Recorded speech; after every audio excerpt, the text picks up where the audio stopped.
so much to do, I'll have a day's leave. I left home at 9:30 this morning and I left Pukekohe at 4:10, 20 to 5. I was getting off the motorway at Highbrook and thinking, it's going to be tight. 5:05, I was still in True Good Drive, and I thought, I'm just going to have to turn around and go to Rotary in my jandals and my denim walk shorts, and I don't think there's going to be good luck. I did get home and I did get here, but life is always at the run. I'd had to, definitely. Eastlife itself came into fruition just on 3 years ago. It'll be 3 years in the 1st of April. It's been a big success. It's hard. On a business scale, it is tough, as is all print at the moment. It is very difficult to survive in the world of IT, new technological advances, online selling, online websites. But the thing that I do see that is a problem with so much IT is that there's so much choice that nobody knows where to go and where it is most effective. People are kind of trying a bit of this and trying a bit of that, and we'll do radio. I'm a little bit critical of how, because I see them doing radio, and they're trying to get people from North Shore or wherever. Great. Do they really come here? I found it hard to get up here from Pakuranga. As I said, I left home at 18 minutes past 5, and at 28 minutes past 5 I was still just at Bucklands Beach Road. And I really only had to come about 3 kilometres. So it was, I just wonder sometimes whether we try to stretch so far. People might come for a day, once every 5 years. Will they come again? And that's why, with Eastlife, we decided to concentrate local. This is where the people are that will serve our advertisers mostly. And unless you have an advertising base, you cannot survive. It doesn't matter how good the editorial is. You have to have good editorial to make people read it and pick it up. But it's a two-way street. No advertisers, no magazine. Simple as that. And we're all faced, and I'm sure Rotary is too, by people who are desperate for some assistance. And it comes down that you can't live on love and alone. You have to do something to bring in dollars. So Eastlife is quite dollar orientated. A lot of the back part of the magazine is run by columnists. A lot of those columns are actually paid for.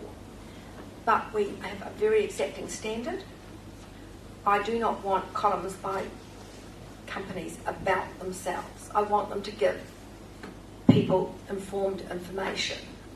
And a very good example of that is in the latest Eastlife, this one here. Richard Galbraith from Sensible Law has written an article on relationship property. It's at the rear in the columns. It's an excellent article. I just thought, how sensible is that, instead of saying, hey, I'm Richard from Sensible Law and I do this and I do that. It was a very, very sound and informative piece of writing. So that's what we aim for in our columns. We either aim for a bit of humour, some information, good advice for people. And that's basically to the rear of the magazine. We concentrate on some profiles, and we try to have people who have some local connection. And that can be quite solid, and it can be quite loose. It might be someone who was just born here. That's it, boom, gone when they were 12 months old. Others have been schooled here. Some have businesses here, but live out of the area. So the profiles are generally quite locally based, and we normally have 3 major profiles a month. And then, as you're probably well aware, the magazine is divided up into loose sections of beauty, lifestyle, which encompasses travel, fashion, food, all sorts of things, home decor, everything. We try to give a balance between men and women.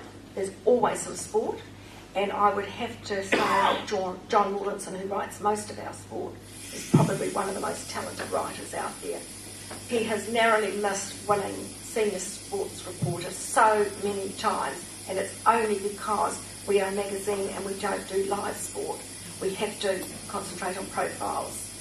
And it's just been the one little thing that's come up. He's become either runner-up, although last year at CNA he did one senior reporter, because he just managed to squeak in one Steelers game out of Pukekohe into one of his portfolios. But, so there's always something for the guys, and that can range.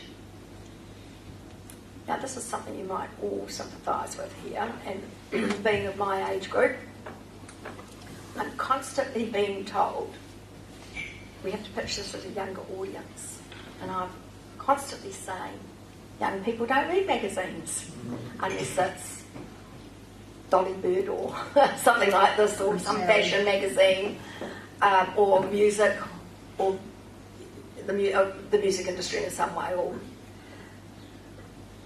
And someone will look at the magazine and say, "You've got an old person in the front." I said, "The trouble is, there are no interesting young people. Old people are experienced. They've done things in life. They've got a story behind them. I talked to someone young and they've been to school. And it's not really enough story there for me to focus on." So it is trying to get that balance of the type of people we feature. It can be quite difficult because there's always that pressure to pitch at a mid-audience. But I keep finding just so many fascinating people over the age of 50 and anything up to 100. So, which I love, because they've got wonderful stories to tell. And that's probably been some of the success of the magazine, I think. Is that a good thing? Don't know, really.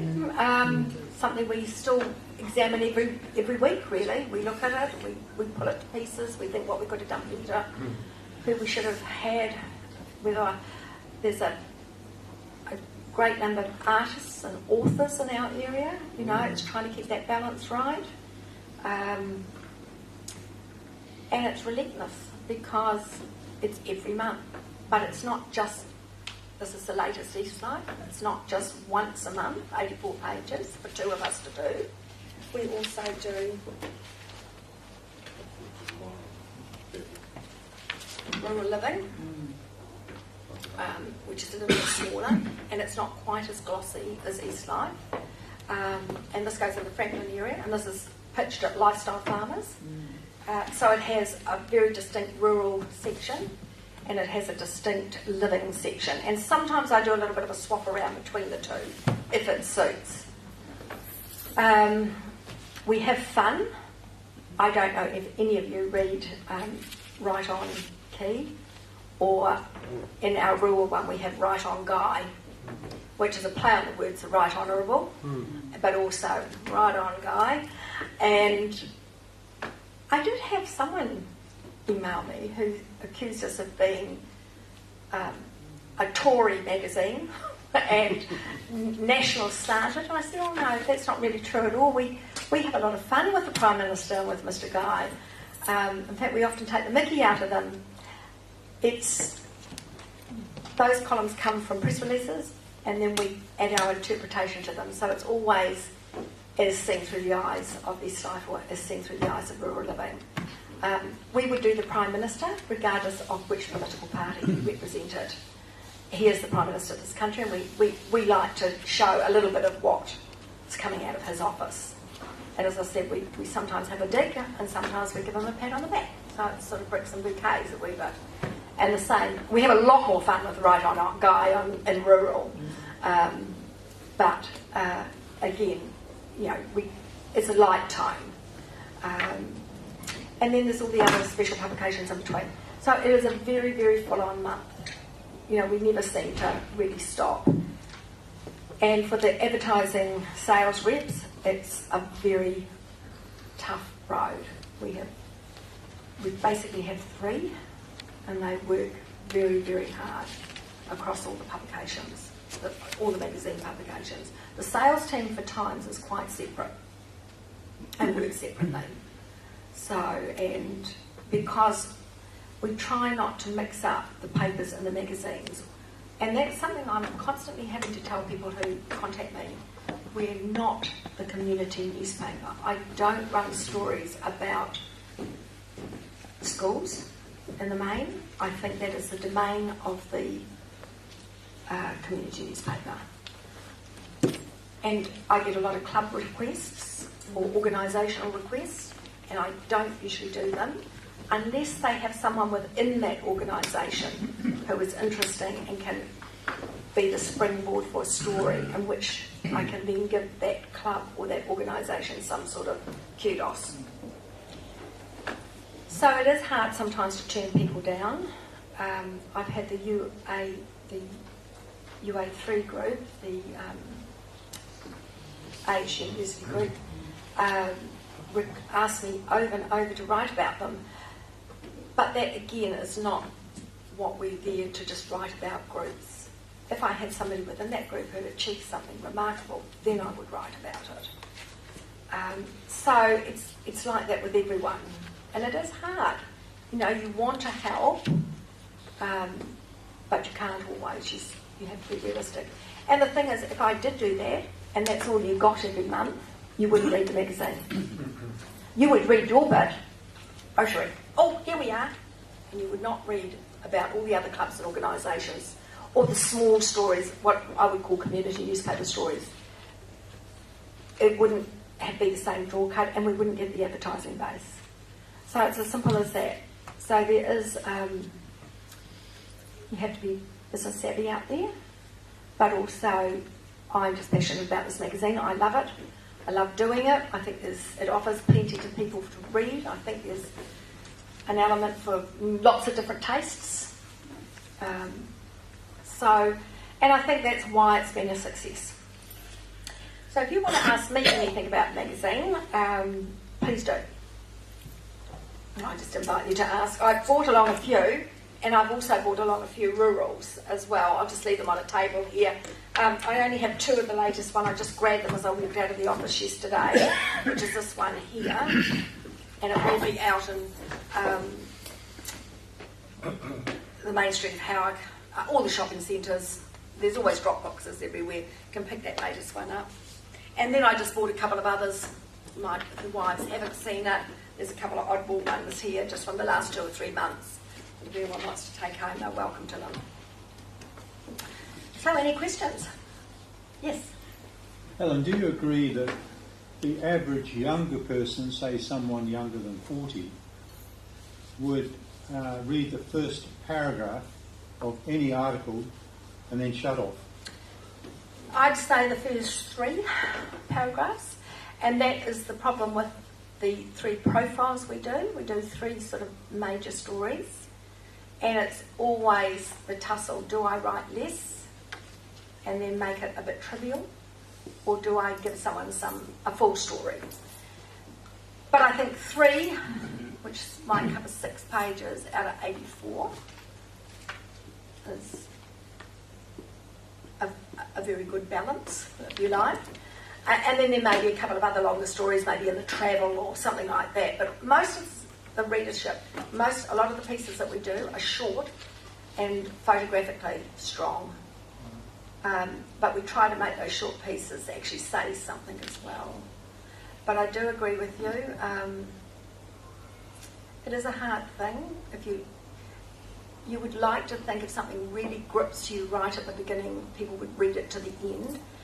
But people are busy and they just want to get the gist of it. And unless they are absolutely interested in the particular subject, if they're interested in art, they will read the artist. If they're interested in authors and book writing and they belong to a book club, they will read the author's story. If they love travel, they will read it. But the travel person might not read the story about the man who does the shipbuilding. You know, and that could be in any age group, but particularly in the young. And I can't say that this magazine is really, I just don't think you're going to attract really young readers. It's just not. They might pick it up if mum or dad have got it. I think it's pitched definitely at over 35s. Anything younger than that would probably not be reading it. They might flick and look at the beauty pages and the fashion. That's about it. But the stories, no. And it's a problem everywhere. How many kids read today? Really read. Yes. Helen, I have a question for you about advertisers and advertising. And obviously I advertise in your magazine and in your papers. Is that Richard sitting there? Sorry? Is that Richard sitting there? No, it's No. David. David. Sorry, it's David. I thought I recognised you. Sorry, David. I've got my glasses on. I couldn't really see, just a blur over there. Yes, you do. And I buy David's jewellery. I'm going to tell you all this now. It's wonderful. Go on, David. But my question relates to advertising because it's a constant question that any business owner has in terms of, you know, how much do you spend, where do you spend it, blah, blah, blah, the whole thing. I mean, with your magazine, and I'm specifically about your magazine, it's very successful in attracting advertising, you know, because it's a good magazine. But do you find that it's is it easier or more difficult, or do you see a trend there? I mean, looking On an down the track? advertising basis, I think it's always hard. Yes, And there are what we call traditionally good months, like leading up to Christmas. Certain features, we have steadfastly tried to avoid doing features. I think features are a newspaper thing rather than a magazine thing. But it's very hard not to let them creep in to a degree. But we try to make those features more magazine orientated, like the wedding feature of in this issue. And we do that once a year. And we can't do a full wedding magazine. There's too many of them out there. But what we can do is do a focus one each year, and we look at something a little bit different each time. I think it's always going to be hard with the advertising because I do think a lot of people are confused as to where they want to put their advertising dollars.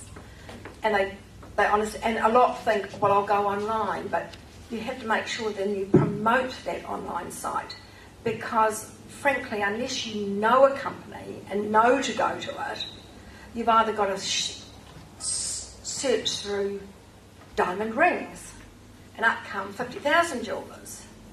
If I don't actually know your name and your company, someone has to point me in that direction. And when you're faced with a lot of companies of a similar ilk, it's a stab in the dark, really, which one you'll go to. And you might go to 6 or 7, but you might leave another 6 or 7. I still find, despite everything, and you may disagree with this, people like to hold something. At the end of the day, they've got Kindles, they read the Herald online. I read the Herald online. But at the end of the day, when people want to actually sit down and relax, they actually want to hold something in their hand. And they want time. And if they're reading something and they stop at paragraph 5, and they think, I haven't got time to read more, they can go back and pick that up again. Whereas somehow with the online sites, even the Herald, you don't go back to it, or very rarely. It would have to be something riveting, you know, wife stabbed husband to death, you know, and a big brawl down at the beach, you know, or we'll all be reading it. But, you know, basically, if you've got it there sitting next to your bed or on your coffee table, and this does hang around because I've been into businesses and I've seen ones from a year ago sitting there. So it's good in a takeaway shop where somebody picks it up, leafs through. You know, it's always going to be hard, David, but, you know, we work hard to say this is an appealing magazine, it works, it's in a good demographic, people love it, and that I have I absolutely believe that because I get so many emails from people. But it's disappointing when somebody rings me after 3 years and says, I've just seen you for the first time, I love your magazine, how do I get it? And I think 3 years of fabulous stories just wasted because that lady has never seen them. Actually 20. Yeah. Actually 20. So anyway, that's that side of it. Does that answer what you're saying? Yes, pretty much. Yeah. That's what I thought. Yeah. So it's, you know, nothing's easy out there. Doesn't matter what you're doing, selling jewellery or selling newspaper ads or whatever. Yep. There's no free lunches. Yep, it's not. It is hard.